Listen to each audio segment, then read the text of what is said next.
원형의 지구 위에 앉으신 분이 그분이시니 그곳의 거민이 메뚜기 같으며 하늘들을 휘장같이 펼치셨으며 그 안에 거할 장막처럼 펴셔서. 이사야 40장 22절. 수많은 지구 평지론자들은 이 구절을 가지고 지구는 쟁반같이 평평하다고 말합니다.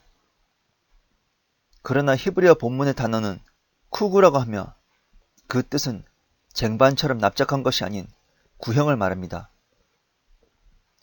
또한 영어의 서클은 회전하는 이라는 뜻을 가지고 있으므로 지구는 둥글고 돈다는 뜻을 가지고 있습니다.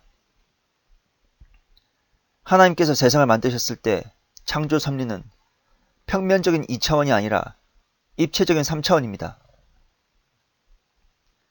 그러므로 본문의 원형은 쟁반처럼 둥근 것이 아닌 입체적인 모든 각도에서의 구형입니다. 왜냐하면 쟁반 같은 원형은 측면에서 보면 작대기처럼 보이기 때문에 완전한 원형이라고 볼 수 없습니다. 다음 구절을 통해서 하나님의 창조 섭리를 생각해 볼 필요가 있습니다. 모든 성도들과 함께 그 너비와 길이와 높이가 얼마인가를 깨달을 수 있게 해 주시며. 에베소서 3장 18절. 그가 물방울을 작게 만드시니 그 물방울들이 그 수증기대로 비로 쏟아지느니라. 구름은 수증기를 물방울로 만들어 사람 위에 많이 떨어뜨린도다. 욥기 36장 27절에서 28절. 지구가 둥글면서 도는 이유는 물의 순환 현상과 대기권의 구름에서도 찾을 수 있습니다. 바람의 흐름으로 구름은 이동합니다. 그런데 바람의 흐름은 지구가 평면상에서는 공기의 이동이 이루어지지 않아서 구름이 생길 수 없으며 지구가 돌지 않으면 계절이 없으므로 편서풍과 대륙풍과 기단이라는 것도 존재하지 않기 때문에 비도 내릴 수 없습니다. 누가 구름이 펼쳐진 것이나 그의 장막의 소리를 알아차릴 수 있으랴. 보라, 그분은 장막 위에 그의 빛을 펴시고 바다 밑을 덮으시는도다. 욥기 36장 29절에서 30절. 지구가 둥글며 돈다는 증거로는 바로 중력입니다. 지구의 오전층에 있는 이유는 지구의 중력이 오전을 잡아서 끌어당기고 있기 때문입니다. 만일 지구의 중력이 없으면 오전층은 존재하지 않으며 지구는 우주 광선에 노출될 것입니다. 성경은 구름의 장막으로 오존층을 표현하였습니다. 공중의 새와 바다의 물고기와 해로를 다니는 모든 것들이니라. 시편 8장 8절. 지구가 둥글며 도는 이유는 해로, 바닷길입니다. 만일 지구가 평평하다면 바닷물의 이동은 존재할 수 없이 항상 잔잔할 것입니다. 또한 지구가 돌지 않고 정지되어 있다면 계절마다 바뀌는 해로에 대해서 그리고 지역마다 다른 해로에 대해서 설명할 수는 없을 것입니다. 미국 해양학의 아버지 마오리 박사는 병상에서 시편 8장 8절을 읽었습니다. 그 전까지는 과학자들도 해로에 대하여 알지 못하였습니다. 그의 아들이 성경을 읽는데 이 구절을 듣고 해양학 박사도 모르는 해로라는 것을 듣고 충격에 빠졌습니다. 그래서 연구를 한 끝에 세계 최초로 해로를 발견하고 해양 지도를 만들었습니다. 하나님께서 말씀하시기를 낮을 밤에서 나누기 위하여 하늘의 창고에 광명들이 있으라. 그것들로 하여금 징조들과 계절들과 날들과 연도들을 위해 있게 하라. 그리고 광명들은 하늘의 천공에 빛이 되어 땅 위에 빛을 주라 하시니 그대로 되니라. 하나님께서 두 가지 큰 광명을 만드사 큰 광명은 낮을 주관하게 하시고 작은 광명은 밤을 주관하게 하시며 별들도 만드시니라. 창세기 1장 14절에서 16절. 창세기 1장 14절에서 16절처럼 달은 밤에 빛을 줄 뿐만 아니라 오랜 세월 동안 사람들에게 연, 월, 일, 시를 계산하는 기준이었습니다. 실제로 달이 지구의 지축을 기운다는 것을 1993년 발견을 하였습니다. 달이 있기 때문에 밀물과 썰물이 가능한 것입니다. 그리고 달의 중력이 지구의 지축을 기우는 것은 달과 지구는 서로 둥글게 돌면서 중력이 생김을 증거하는 것입니다. 지구가 평평하고 돌지 않는다면 어떻게 4년에 한 번씩 윤달이 있는지를 설명할 수 있습니까? 그리고 지구가 평평하다면 온도가 골고루일 텐데 왜 고위도의 한대 지역과 저위도의 열대 지역이 있습니까? 그리고 지구가 돌지 않는다면 왜 같은 날짜에 한쪽은 낮이고 한쪽은 밤인 날짜 변경성이 있는 것일까요? 그는 북쪽을 빈자리에 펼치시고 땅을 허공에 매다시는도다. 욥기 26장 7절. 1981년 우주의 1%에 해당되는 거대한 공간이 다른 부분에 비해 거의 비어 있음을 발견하였습니다. 이 공간은 북두 칠성과 목동자리 뒤로서 지름이 3억 광년입니다. 하나님께서는 천문학자들보다 먼저 허공의 지구를 매다시고 북쪽의 허공을 말씀하셨습니다. 그런데 지구 평지론과 천동설자들은 지구가 둥글고 돈다면 사람들은 지구의 운행 때문에 다 떨어져 나갈 것이라고 말합니다. 그러나 삼위일체 하나님이신 주 예수 그리스도께서는 만물을 붙드시는 성자이십니다. 그분께서는 하나님의 권능으로 중력을 명하시는 것이며 만유의 인력은 하나님의 섭리입니다. 그는 하나님의 영광의 광채시며 그의 인격의 말씀으로 만물을 붙들고 계시며 친히 우리의 죄들을 정결케 하시고 높은 곳에 계신 위엄 있는 분의 오른편에 앉으셨으니 히브리서 1장 3절.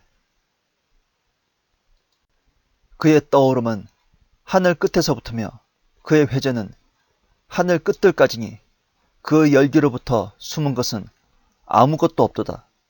시편 19편 6절.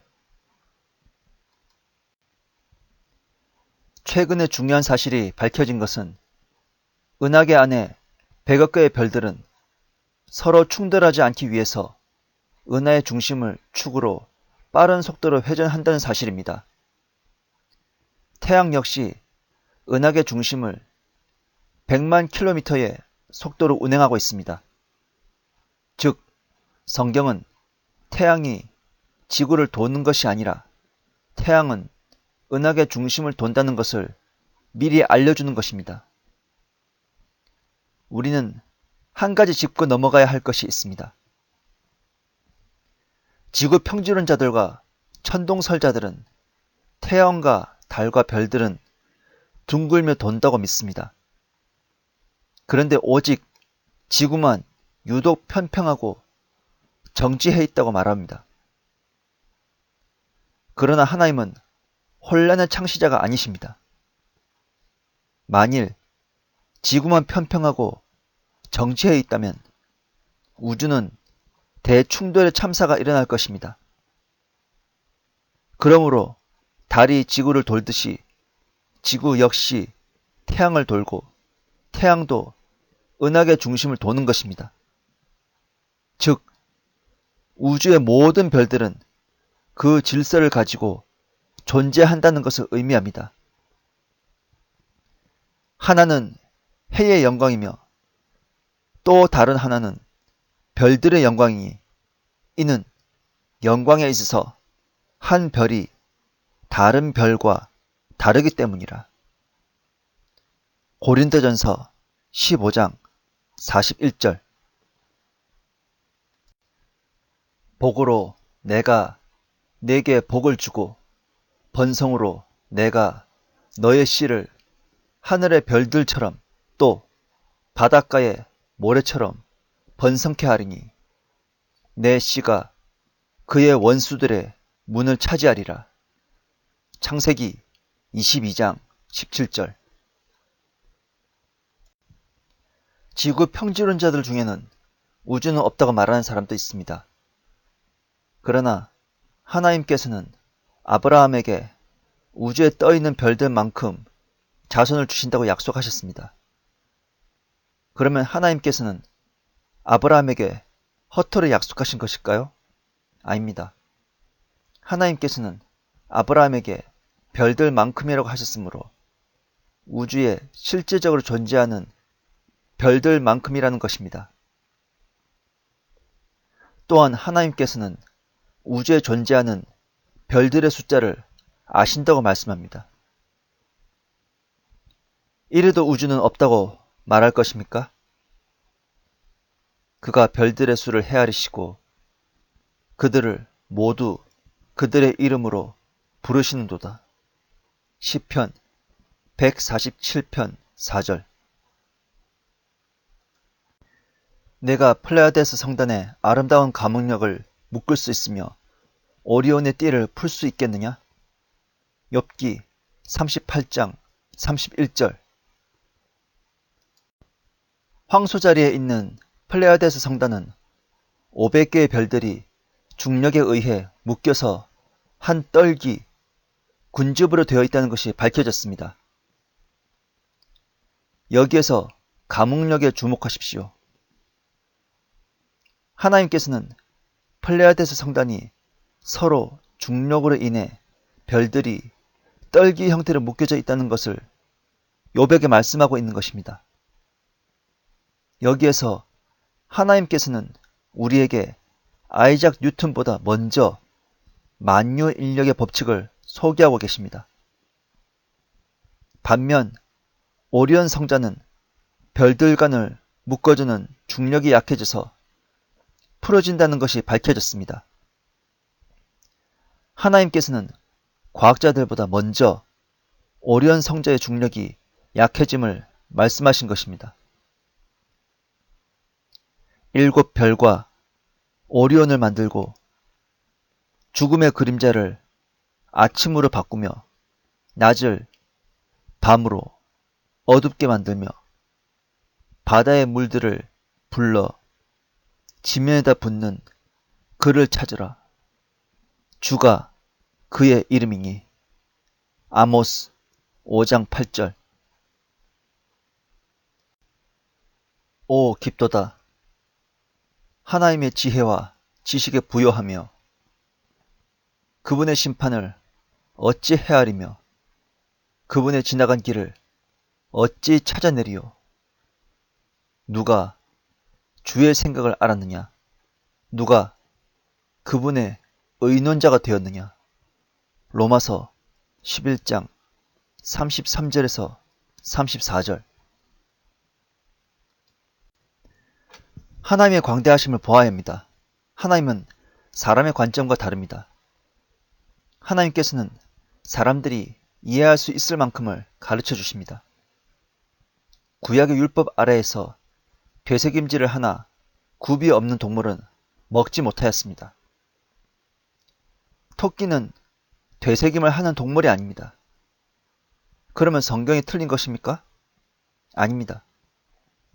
토끼의 오물거리는 것은 되새김하는 것처럼 보여서 하나님께서는 사람들의 눈높이에 맞춰서 말씀하시는 것입니다. 그러면 박쥐는 어떻습니까? 박쥐는 조류가 아닌데 성경이 틀린 것입니까? 아닙니다. 박쥐는 날짐승으로서 말씀하신 것입니다. 메뚜기는 다리가 6개입니다. 그러나 기어다니는 4발 다리와 뛰어다니는 2발 다리로 구분됩니다. 고래 역시 포유류지만 수생동물이기 때문에 오징어나 해파리처럼 물고기라 불리는 것입니다. 사람이 땅에서 보면 땅은 평평하고 멈춰 보이지만 우주에서 지구를 보면 둥글고 돈다는 것을 봅니다. 그러므로 너희가 그리스도와 함께 살아났으면 위에 있는 것들을 구하라. 거기에는 그리스도께서 하나님의 오른편에 계시느니라. 위에 있는 것들에 너희 마음을 두고 땅에 있는 것들에 마음을 두지 말라. 골로새서 3장 1절에서 2절.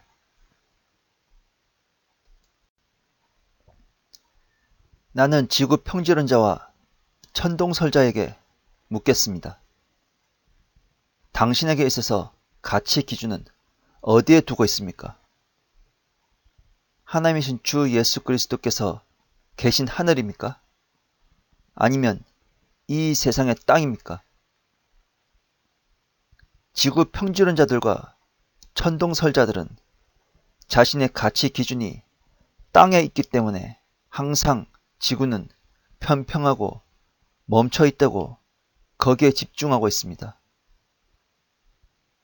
그런데 지구 평지론자들과 천동설자들이 그렇게 주장하는 그 열매가 무엇입니까? 과연 당신들은 그러한 것을 주장하는 시간에 그리스도 안에 누리는 자유인 영적 해방에 대하여 얼마나 관심을 가졌으며 하늘에서 오시는 그리스도의 재림에 대해서 얼마나 관심을 가졌으며 하나님의 말씀인 성경에 대하여 얼마나 알기를 원했습니까? 이로써 우리에게 지극히 크고 귀한 약속들을 주심은 너희로 하여금 이 약속들을 통해서 정욕으로 인해 세상에 있게 된 타락을 피하여 하나님의 본성에 동참하는 자가 되게 하려 하심이라.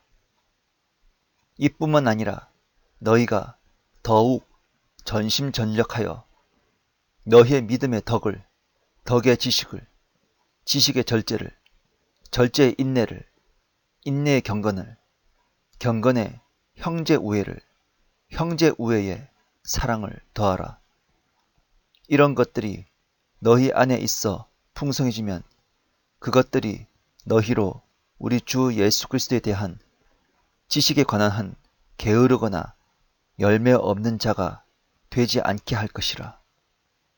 그러나 이런 것들이 결여되어 있는 자는 눈 멀고 멀리 볼 수 없으며 자신이 옛 죄들에서 깨끗하게 된 것을 잊은 것이라.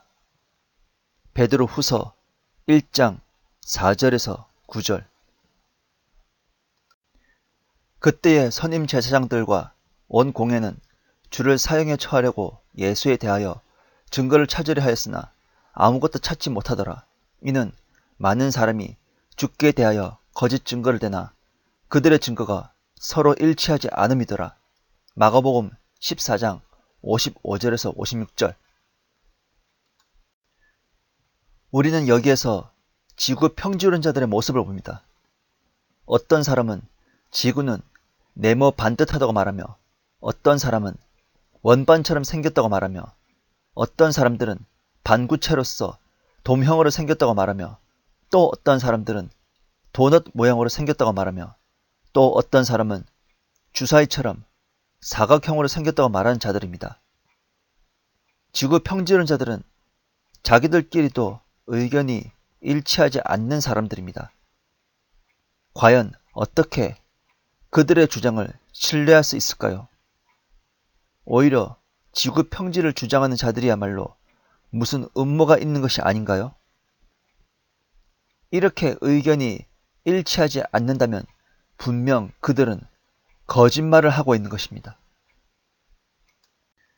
이제 성령께서 분명히 말씀하시나니 마지막 때에 어떤 자들이 믿음에서 떠나 미혹하는 영들과 마귀들의 교리를 따르리라.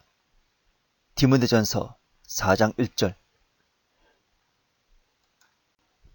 지난 20세기까지는 지구는 둥글며 돈다는 사실은 아무런 의심 없이 받아들여졌습니다. 그런데 최근에는 이상하게 지구 평지론과 천동설이 수면 위에 올랐습니다.